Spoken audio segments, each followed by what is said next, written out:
आज जिला निर्वाचन अधिकारी महोदय द्वारा भी नोटिफिकेशन जारी कर दिया गया है।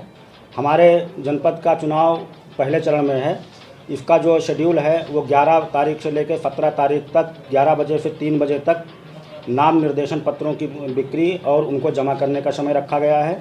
इसके अलावा फिर इसकी स्क्रूटनी 18 तारीख मंगलवार के दिन 11 बजे से और जब तक वो समाप्त नहीं हो जाता है तब तक का समय रखा गया है। अभ्यर्थी द्वारा अपने पर्चे की वापसी के लिए 20 अप्रैल का दिन निर्धारित किया गया है, वो 11 बजे से 3 बजे तक का समय होगा। इसके अलावा 21/4/23 को शुक्रवार को ये प्रतीक का आवंटन यानी चुनाव चिन्ह का आवंटन किया जाएगा और मतदान का दिनांक अपने जनपद में जो प्रथम चरण में है वो 4 मई को रखा गया है और मतदान का समय जो माननीय आयोग द्वारा निर्धारित किया गया है वो 7 बजे से लेकर के और फाइन 6 बजे तक होगा। मतगणना का दिनांक 13 मई को है जो सुबह 8 बजे प्रारंभ होगा और रिजल्ट की समाप्ति तक चलता रहेगा। सर, जनपद में कितने बूथ बनाए जाएंगे और कितने असंवेदनशील है और कितने? हमारे जनपद फैमिली में 3 नगर पालिका परिषद हैं और 7 नगर पंचायतें हैं, जिनमें कुल मिलाकर के 102 मतदान केंद्र हैं और 384 स्थल हैं जहां पर वोटिंग होना है। और कुल हमारे यहां अब तक जो मतदाता जुड़े हैं वो 3,42,207 हैं। अभी भी एडिशन और डिलीशन हेतु लोगों के पास में जो समय है वो दिया गया है, वो जारी रहेगा। इसके अलावा फैमिली में जो सबसे बड़ी नगर पालिका है उसमें 109 बूथ हैं, इसी तरह कैराना में 89 और इस प्रकार से हैं। हमारे यहाँ जो FST के लिए हमने आचार संहिता अनुपालन के लिए जो टीम लगा रखी है वो 2-2 टीमें 12-12 घंटे के अंतराल पर कुल 10 टीमें लगी हुई हैं, जो किसी भी सूचना पर आचार संहिता के उल्लंघन की कोई भी सूचना होगी उस पर वो कार्रवाई करेंगी।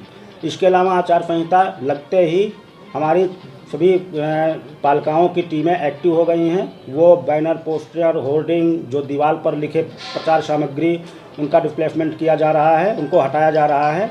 इसके बाद एक बार हटाने के बाद में जो बिना RO की, बिना SDM की अनुमति के अगर इस प्रकार का कोई अवैध या प्रचार करेगा उसके खिलाफ कार्रवाई भी की जाएगी की व्यवस्था है। सर, कंट्रोल रूम कहाँ बनाया गया?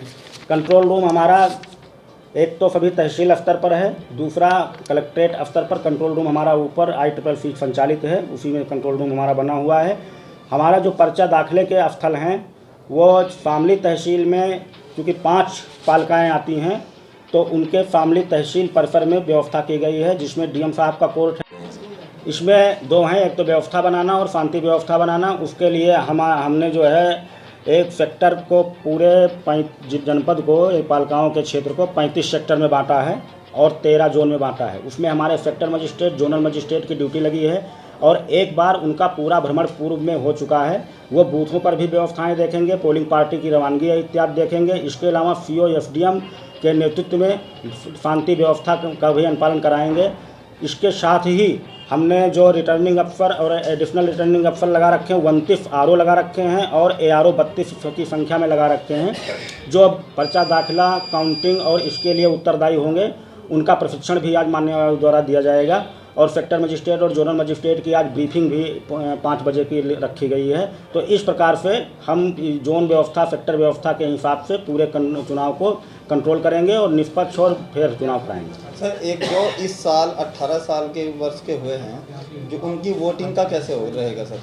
ज़्यादातर पिछले फेज से ही चल रहा है तो ये सब जुड़ चुके हैं, लेकिन अभी भी मेरी अपील है अगर जो मतदाता उसमें नहीं है, हमारी लिस्ट का पब्लिकेशन हो चुका है तो वो अभी भी उनके पास अवसर है, वो अपना फॉर्म 6 भर करके और हमारे यहाँ जुड़ सकते हैं। मैं अपील करता हूँ कि ज़्यादा से ज़्यादा लोग इसमें मतदान में प्रतिभाग करें और लोकतंत्र को मजबूत बनाएं।